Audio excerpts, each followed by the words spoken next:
3, 2, 1. Ayun o. Ayun, usok.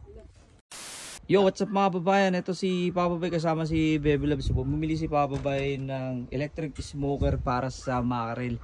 Kasi electric smoker gusto niya kasing magtinapa ng mackerel. So eto, papakita namin sa inyo yung electric smoker ni Papa Bay. Sabi ni Papa Bay kasi gusto niyang ipakita sa akin yung itsura na itong loob. At papakita natin sa kanila pang no, yung mackerel na hinuli ni Papa Bay no. Sabi ni Papa Bay lalabas na yung usok na marami rito. 3, 2, 1. Ayun o. Ayun, usok. Yan. Yan usok. Yan Sa ang papaluto ng kuhan. ayun siyempre magpapatinapa. So ayan Yan yung yung sa ilalim nyo yung nagkuhan yung dalang sinusunog niya oh.